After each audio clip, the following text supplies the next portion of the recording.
Now for the next phase of this New Year's Day special, I'm going to be doing an in-depth analysis on the sentients of Warframe lore.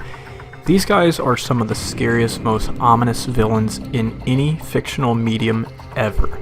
Their whole backstory hinges around the construction of solar rails conducted out by the Orokin.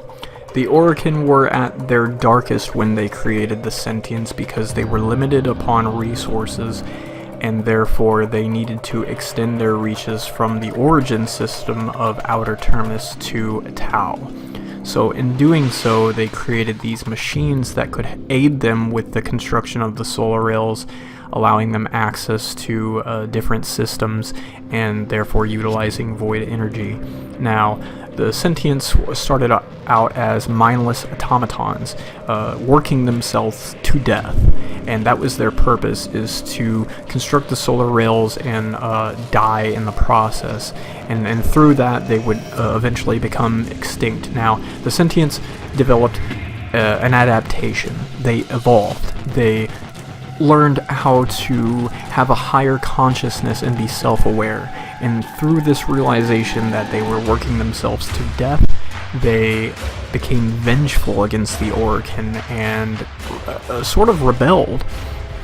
They linked themselves to the void, which is a lethal means of jumping from one dimensional rift to the other, and in this process, they became even stronger than previously imagined. You had sentients that emerged from this called Hunhao, who is essentially the sentient god of war. And once Hunhao had come into existence, essentially a lot of different eidolons, essentially a lot of different sentients were popping up that could change their shape, beam their consciousness into different artifacts. Such as the second Dream update, you saw Hunhao forge himself into a sword called War, and allow himself to be wielded by the Stalker. It's important to note at this specific juncture that we as Tenno, we are only just discovering that we weren't Warframes. We were children beaming our consciousness into Warframes, and even in our juvenile state, we were able to snap war in half with a fraction of our power. That is something that you need to remember throughout this discussion, because sentients are some of the strongest of the strong enemies, and yet we were able to shatter one of the strongest of their higher-ups. So Lotus, who essentially cloned herself to replicate Margulis of the Orokin, she resumed kind of like a human form, an anatomical form that resembles the Orokin.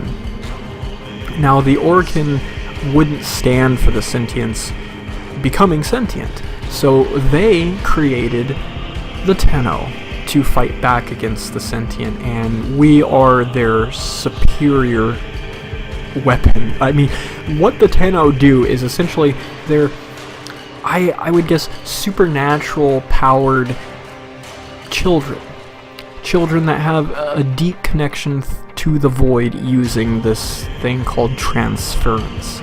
And transference really rips the sentients of their immunities. It really separates them from the void connection, or further corrupting them to it, leading to eidolons that inhabit Earth, ones that aren't coherent thought, just juggernauts seeking completion. So we were essentially created to defile gods, which is what the sentient had become. They had become mechanical gods that could change their form at will, merge with void energy. They had a hive mind, and it was almost like an infection spreading throughout the origin system. Various methods of combat were dreamed up in order to combat the sentient threat, such as the infestation, the technocyte virus, even the mutilus strain created by Alad V, but nothing could measure up to the sentients, nothing except for the Tenno. But the Tenno presented the same problem that the sentients did. We had become self-aware. We decided that we had our own free will, and so the Orokin have two different factions of enemies that they have to compete with, but I digress. This video isn't about the Orokin, so we transition from the sacrifice update, which shows Excalibur Umbra being introduced by one of the Orokin known as Ballas, to the Sentients in the upcoming new update called the New War, where we will be primarily dealing with Sentients. As previously discussed, in our Tenno form, we can do a variety of abilities. If you use your focus trees, especially if you level up all of the focus trees, you become an incredibly capable Tenno, even without a Warframe. A Tenno by itself, without a Warframe entirely, is capable of dealing high concussive energy blasts, psychic links, void dashes which hurl enemies into outer space, outright damage immunity through void cloak.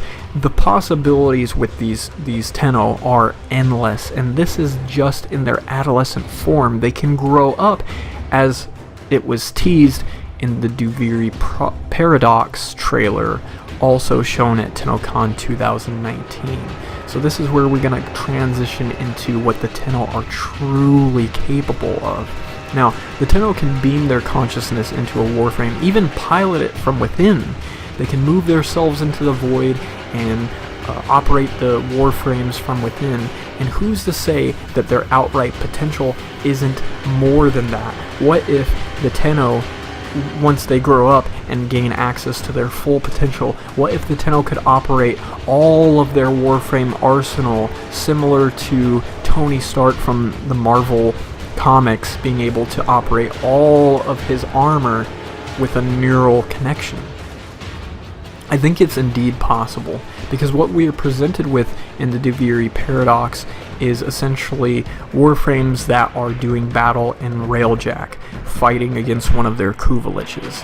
And what happens in this showing of the Railjack tech demo is that there was a void storm that had moved in, and when they performed a slip space jump in the void storm, it produced catastrophic circumstances.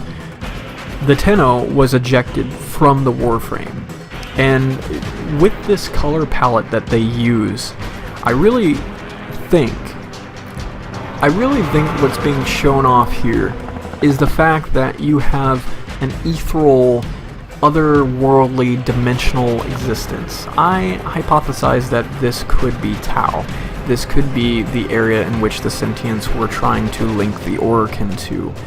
And it's definitely otherworldly. It has to be otherworldly, because later in this trailer you will see an undead Dax. Where we were transported to, I firmly believe to be Tau. I mean, essentially it has to be. And even within the trailer you see almost like a crash ship, which is probably the Zeraman,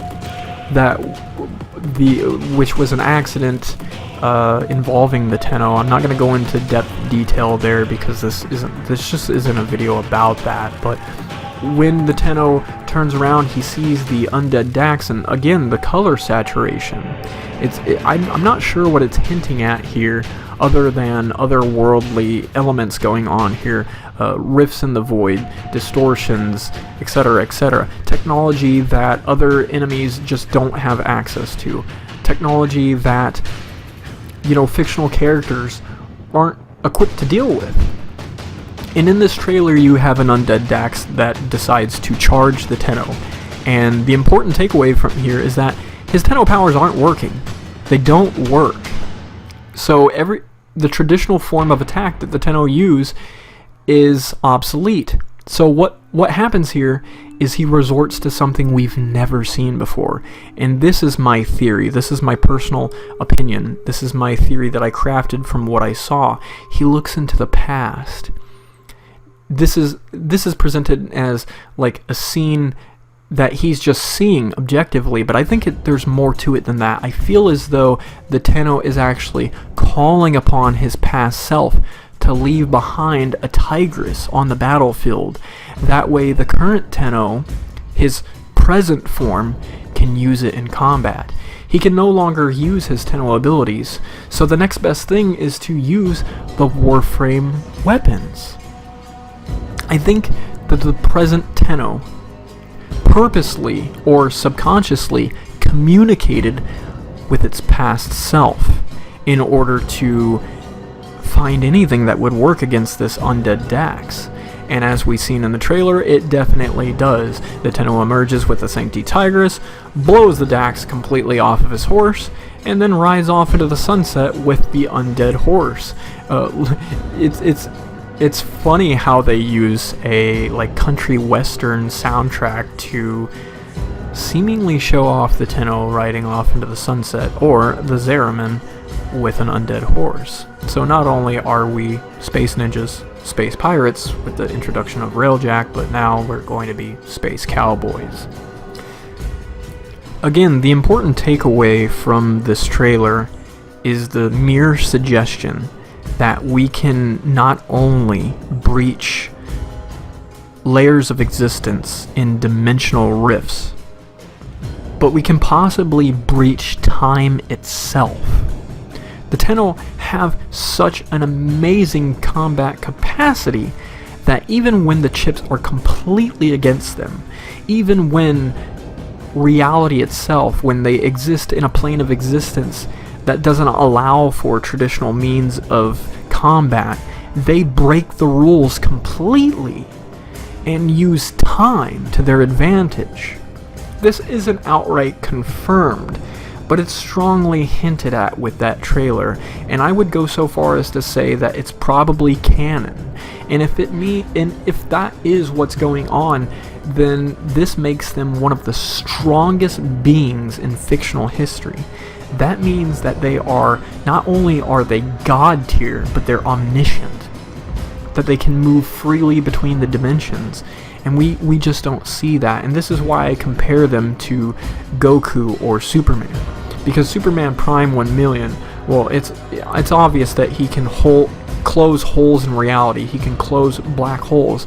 But the Railjack can use that as weaponry. We have a weapon.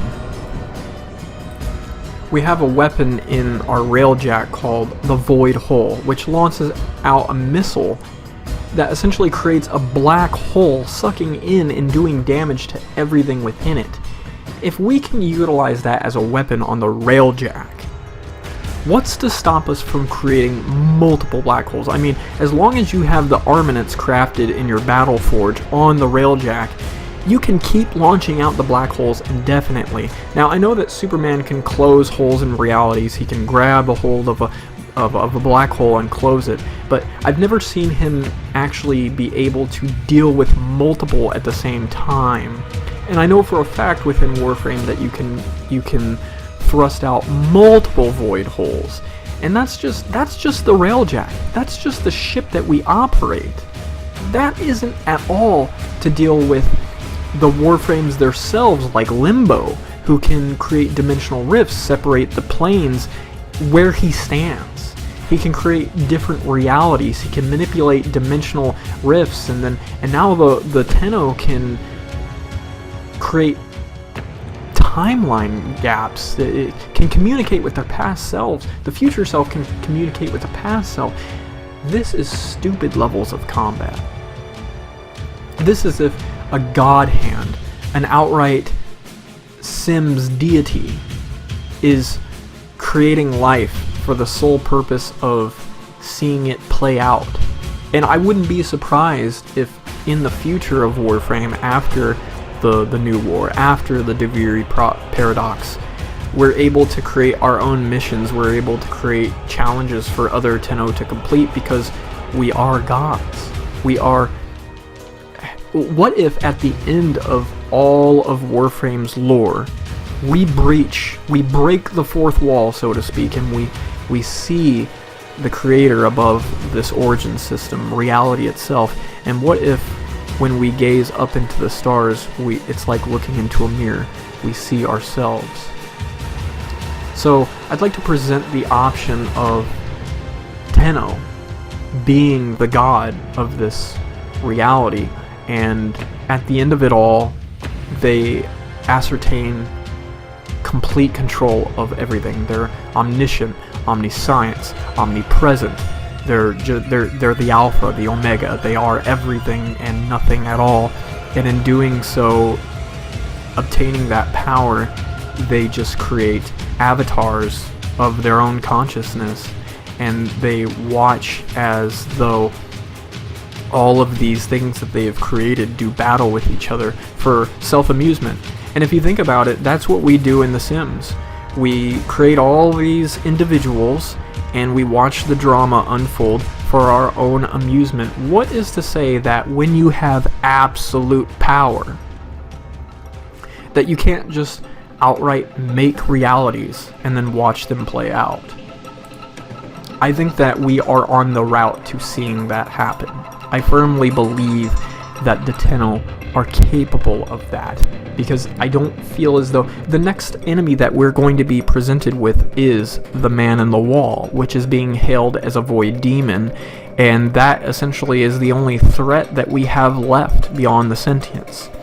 The void demons are demons that exist in the void, and I find it awfully ironic that the only one that has made contact with us has taken the form of us, the Tenno, which goes back to my suggestion that the god of the entire Warframe universe is the Tenno. I firmly believe that the Man in the Wall is just a negative reflection of who we are. I mean, people have good and bad within them. No one person is outright evil. No one person is outright good. So what if we're seeing here is the Tenno, who are just this innocent life, like the children they are, and then the void demons are all of the negative aspects of that, all of the malevolent evildoers, the deviants, and all of it being created by the god above them all, which is the entirety of the Tenno existence. I firmly believe that this is what's going to happen, and thus I feel as though even Superman Prime 1 million couldn't handle the Tenno in their max efficiency state. I don't feel like any fictional character ever created on the planet could handle the Tenno, because the Tenno warp dimensions, they warp reality, they warp time itself, they have absolute control. So the only things that they compare to are maybe the one above all in Marvel Comics, or the Living Tribunal, things of that nature, things that also have absolute control over their universe.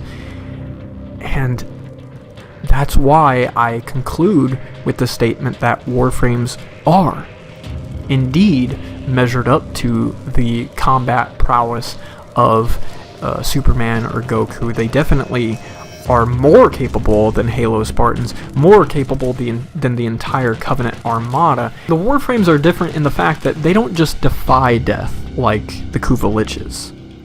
They outright swerve it. They outright avoid it. Anytime there's too much physical damage being done, there's always a swap of consciousness. It's always from the Warframe to the Tenno, or back and forth. And this is where I go back to talking about how, what if the Tenno are strong enough to operate all of their arsenal at once? We can already, in a canonical sense, we can already replicate our Warframes by creating specters. So what if we already can operate all of our arsenal at once, and the consciousness, as soon as you kill the Tenno's body, the consciousness goes back to the Spectre. You kill the Spectre, it goes back to the Warframe, it goes back to the Tenno. There's always a circuit board of consciousness constantly rotating on itself. There's no way to end it. There's no way, and you think about it, and it holds true to like basic laws of physics. Energy can neither be created or destroyed. So the Tenno just can't be destroyed. And who's to say that they were created at all?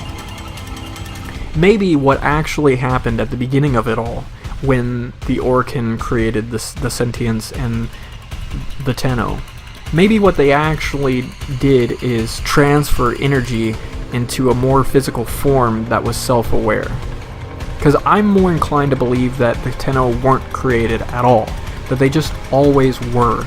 They were woven into the fabric of reality, and by sheer accident and coincidence, the Orkin gave us a vessel, a physical means to make change to the world, and from that, we just can't die. We are existence. That to me is an interesting topic, a very interesting topic, because it shows just how capable the Tenno are. Because we're building up to a point in Warframe timeline where we're going to be aware of all of this. We're going to have the answers that you can't have in real life.